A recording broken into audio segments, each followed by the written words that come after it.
Hello and welcome to Beyond Games, the YouTube gaming channel all about what's next. I'm John Jordan. So the news we're looking at today is very metaversey. So there is this VR app. It's actually not just VR, but let's take the VR angle for a bit. So social VR app Rec Room has raised $100 million of VC funding. Now has a valuation of over $1 billion, $1.25 billion. So just get the headlines here. So it is you can see what it looks like. It's basically a sort of a metaverse type social sort of platform with user generated content. This is what your avatars look like, a bit Nintendo-y. This company has now raised a bunch of money from famous people like Sequoia Capital, Index Ventures, very well known in the Silicon Valley VC world. It's now raised almost $150 million in total.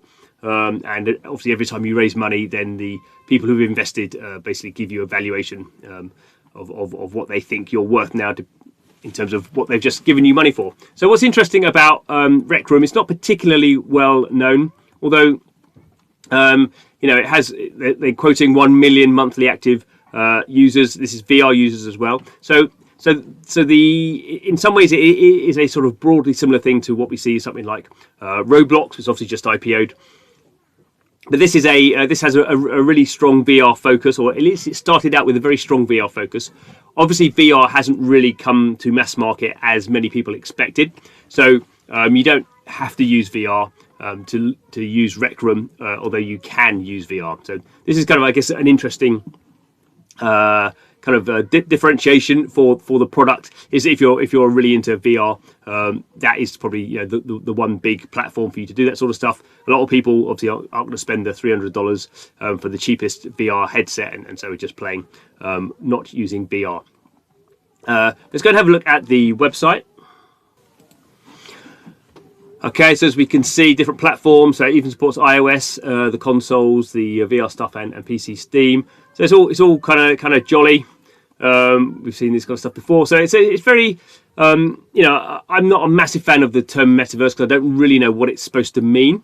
But this sort of thing is very social. So there is the kind of customized and dressing up sort of thing going on here. There are weird games made by people like you. So there is this very strong user-generated content, and I guess when we think about metaverses, we're kind of thinking particularly about kind of user-generated content because things like Minecraft and Roblox have been so successful, and there's many other. I mean, I guess back in the day, Second Life still going actually. So it just you're building up. The developers are building a platform, but a lot of the content is coming from the community, which actually then means it's actually cheap for the developer because they're not making all the content.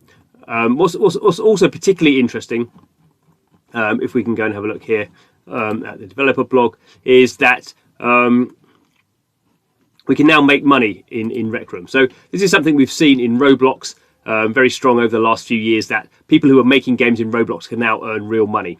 And it tends, obviously it's the winner takes all sort of thing. So there are a few thousand people out of millions who are actually making decent livings, and there are some actual proper developers now, professional development teams who are just working Roblox because they're it's this very big audience and they can generate. It's easier to make money in that platform than just try and develop games for other platforms.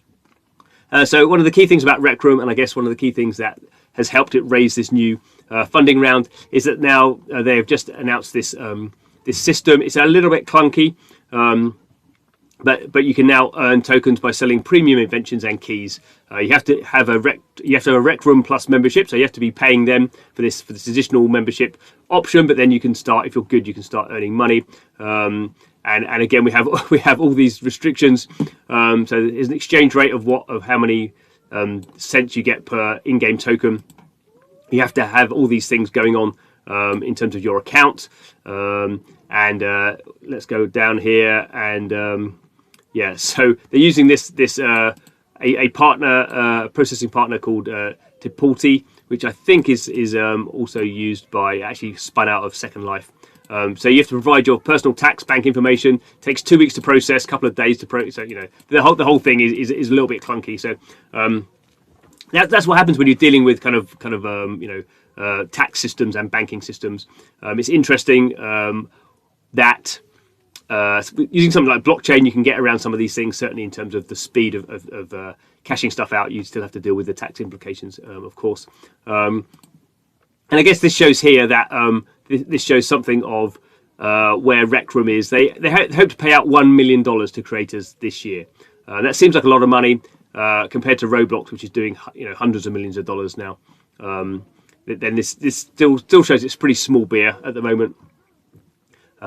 But it's a starting point, and once these platforms start to create sizable economies, and people start to earn their living in there, or earn a proportion of their living in there, that's when these things really start to take off. So that's what we'll be looking to see if Rec Room can do that, and I guess in future as well. It is interesting. It has this VR take as well, which a lot of people get very excited about. VR and metaverses. Obviously, Ready Player One is a kind of VR metaverse. Whether that can scale properly, whether we'll ever have the situation where every house has a VR headset, and that may be a bit of a way off.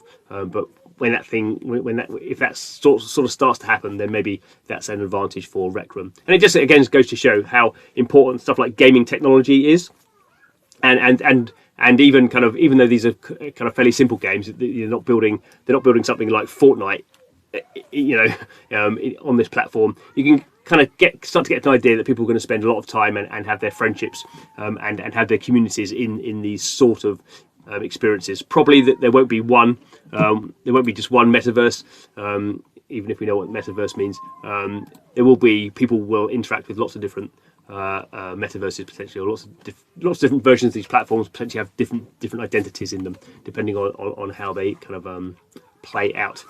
Anyway, that's all we've got today. So beyond gaming, we're looking to see kind of what's happening to gaming next, and how gaming is influencing the rest of the world. I think there is a flow both ways there. Please subscribe to the channel. Thanks for watching, and see you again soon.